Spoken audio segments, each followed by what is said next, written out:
Welcome to the Rise Together podcast weekly hot take series.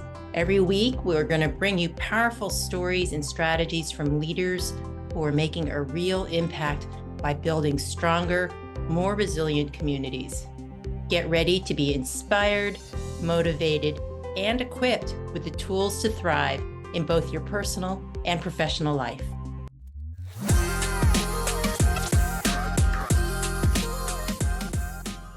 Hey everybody, this is Beth Almaris with the Foundation for Family and Community Healing. Thanks for joining me.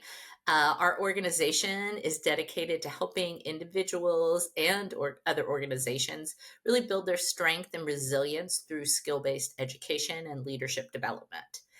We have a great guest today. I'm excited to have a conversation with Nicole Murry. Hi, Nicole. Hello, how are you? I'm great. Good. So Nicole is an HR professional and has her own consulting business. And thanks for being here today. I'm excited. Yeah, thanks for having me. This is going to be wonderful. Thank you. Yeah. So you've been in the HR field for a while. What energized you to kind of go off on your own? Yeah, no, great question. Thanks for asking. I've been in human resources now for over 20 years, and I've done all facets of HR, everything from compensation to benefits, employee relations, talent acquisition, fancy word for recruiting, right? Um, Right. and throughout all of that, I've always wanted to be a business owner. And the reason why is because I've worked for corporate America, where we've had over 5,000 employees that I serviced. And then I've also worked for some of your smallest organizations with 30 employees. And what I found is that while corporate America has some great workflows and processes in place, there really is some like red tape that goes along with corporate America and a lot of fluff that goes along with corporate America. And so, what I really wanted to do was be able to provide instrumental HR foundational pieces, in particular to your small and medium sized businesses, because most of them have like a office manager or they have an operations manager, but they don't necessarily have someone who is fully dedicated to HR. And I definitely believe that there is an interfacing that can happen with our small to medium sized businesses when it comes to human resources outside of the partnerships that we're getting from office managers and from that of operations managers. So just wanted to create HR equitable for all organizations. That's awesome. Yeah. So what are your typical clients? Yeah, What? great question. Great question. So I would say that they are nonprofit and for profit, anywhere between I service if you have even just a couple of employees. That's going to be more along maybe like project based things like working on compensation structures, putting together some types of policies and workflows to help make the inner functions, if you will, more workflow and machine oriented, if you will, for those individuals that are there. And then I have all the way up to your 40 employees.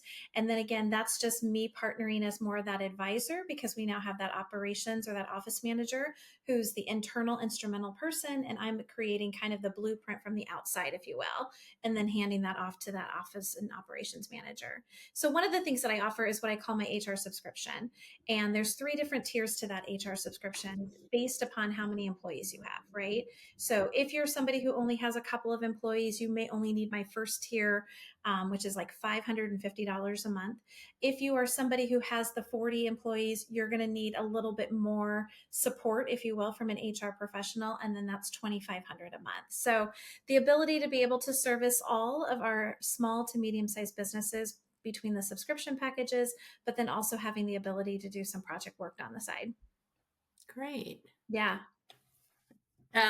So how has HR changed over the years? You mentioned you've been in the field for over 20 years now. Yeah, I think it's like a full circle. I think in the beginning, you saw HR people being more administrative and it was more transactional, if you will. They were the person who was taking all of the detailed notes and putting together all of what the payroll stubs needed to have.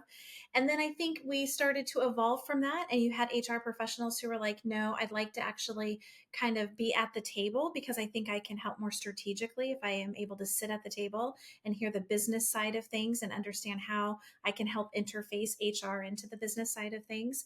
And now I think that we're at a position, to be honest with you, where we're going back to where we want some of that tactical, but we also want some of that strategic. So we want our HR people to have a little bit of both, right? Because we recognize that we do need them from the business side of things, and they can help to make things more efficient, but we also need them from the tactical side of things as well too.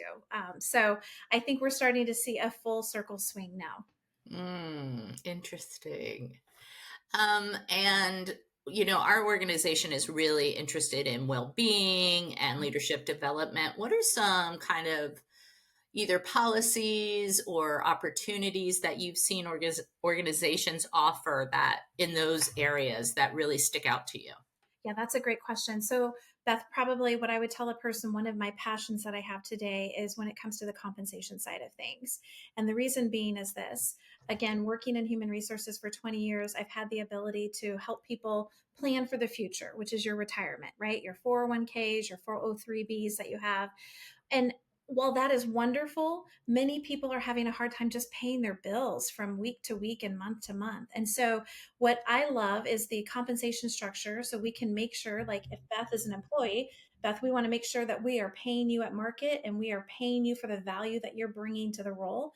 But then we also know that we need to interface that with some financial literacy. And that financial literacy piece comes from maybe some workshops and some seminars, then. So, the clients that I'm working with on those comp structures are also bringing in those types of workshops and seminars, and so that we can marry the two together and create the best dynamic it will be for the employee at the end of the day. So they feel good about themselves in terms of the role that they have and that they're being compensated adequately. But then they also are getting some literacy in terms of helping with their budgets and being able to come through an economy that we are in, like today, trying to figure out how we're going to pay those bills from day one to end of month. Yeah. So financial wellness. Yeah, absolutely. Yeah, that's really interesting. Um, and speaking of everything going on right now, it's kind of a tough time. What are some of the challenges facing employers right now from an HR perspective? Yeah, I think trying to do more with less is that maybe the fairest way to say this? Because well, let's just be honest, we have so many people who are looking for opportunities, right? At the end of the Mhm. day. And so clearly we have organizations that are trying to do more with less. I think that people are fearful that AI is coming into play and it's doing away with a lot of jobs. I don't believe that it's honestly doing away with a lot of jobs. I do think it's helping make some of these jobs more efficient, but I do think that we also have to train our staff and we have to train our team members how to use it as a resource, and also then allowing them to have more bandwidth that they can then take on more things, right? And so part of that then comes from professional development, because we also know then that we're going to need more from our people because we're making things more efficient for them with AI tools. So now we need to help with some professional development and being able to add some more things onto their bandwidth, since they surely should have some. Yeah. There's the rub though, right? Like professional development, learning and development, it's often one of the first things to get cut when finances get tight. So at the time you really need it. Yeah, and I guess, so here's what I would say to that, because I've heard that for 20 years, right? And you're so right, Beth, right? Like at the end of the day, the first thing an organization, when they come into hard times themselves, they're going to start cutting training and they're going to cut development. But there's so many resources that are out there that are free, right? And the first thing that I would say is that every organization usually has an employee assistance program. Depending upon your employee assistance program, most of those have pretty robust e-learning opportunities and modules for a person to be able to take advantage of. And that doesn't even include, I personally have had many modules that have been free that I've been able to utilize through different universities as well too. So the resources are out there. I think now it's just a matter of having somebody positioned internally in your organization who know where to go seek out those resources. Yeah, and who can curate them and Absolutely. kind of put them into. Yeah, that's Yeah. a really good point. Well, really interesting and insightful. How can people find you if they're interested in learning more, Nicole? Yeah, great. Thanks for asking that. So, Murry Consult, you can go to murryconsult.com. And then also on LinkedIn, I love being linked up with anyone. So please look for me on LinkedIn under Nicole Murry. And then ultimately, keep in mind too, one of the benefits that I have is working as our president elect for our HR association here in our chapter area of Omaha, Nebraska, which services about 750 HR professionals. And so the name of that organization is Haram. It's volunteer work. It's a way for me to give back to my community, but give back to my profession, for a profession that has given so much to me. So you can find me there as well too. But I would just encourage people to link up with me on LinkedIn. And then ultimately, that's where I leave a lot of my tips and tricks. I usually present some type of content 2 or 3 times a week on different types of tips and tricks that would be beneficial for our everyday team members. Great. Well, I'll make sure to connect too. Yes, please do. Well, thank you so much. And thank you to our listeners. I'll see you next time. Thank you. Thank you for joining us today on our Rise Together podcast weekly hot take series. We hope you've been inspired by today's stories and strategies for building stronger, more resilient communities. Remember, resilience isn't just about bouncing back. It's about growing through every challenge to become bigger and better. If you've enjoyed this episode, please make sure to subscribe, leave a review, and share it with somebody who could benefit from these insights. Stay connected, stay resilient, and we'll see you next time.